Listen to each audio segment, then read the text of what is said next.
ending this war in Ukraine. NATO's Secretary General is going to be here in Washington this week and will be meeting with President Trump, who is, according to our reporting, considering fresh funding for Ukraine.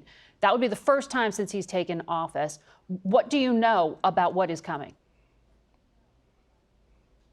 Well, I don't want to get ahead of the president, but I'm having dinner along with Senator Blumenthal and other senators with Secretary General Mark Rutte tomorrow night. A turning point regarding Russia invasion of Ukraine is coming. For months, President Trump has tried to entice Putin to the peace table. He's put tariffs against countries that allow fentanyl to come in our country, other bad behavior. He's left the door open regarding Russia. That door is about to close. Dick and I have got 85 co-sponsors of the United States Senate for congressional sanctions with a sledgehammer available to President Trump to go after Putin's economy and all those countries who prop up the Putin war machine. China, India, and Brazil buy oil and petroleum products and other goods from Russia. That's the money Putin uses is to prosecute the war.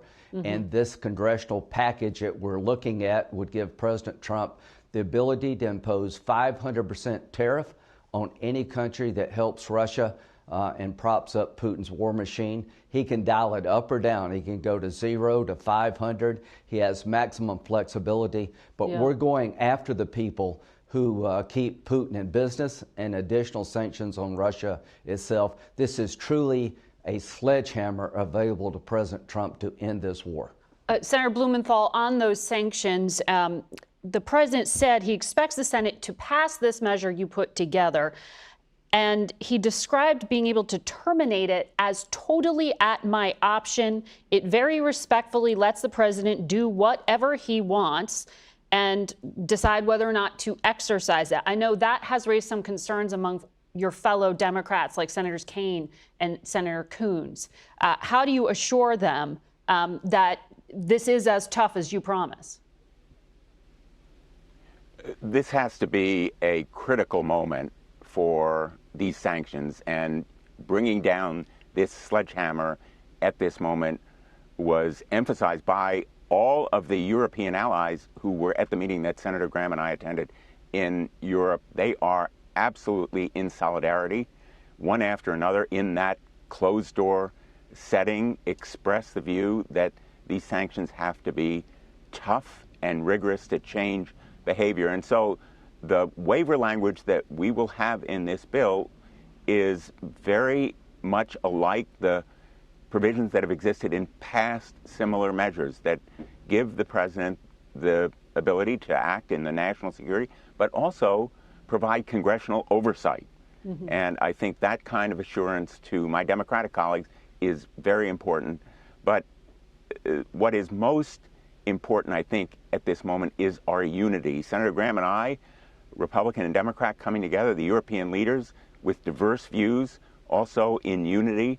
And we want to make use of the seized assets, again, in a unified way. I think a multifaceted approach here is the only way to bring Putin to the table, because he's a thug. He understands only force. But just to follow up on that, the seized assets, there's what, $300 billion in Europe. There's about $5 billion here in the United States. Do you get the sense that the president's going to be willing to tap that and that the European leaders are going to be willing to seize and use that money? Part of the plan that I think will be sought in this meeting involving the Secretary General is for Ukraine to be given assets by NATO, and they're purchasing those military assets from the United States. But the seized property, the seized assets from Russia, can be accessed by the Europeans.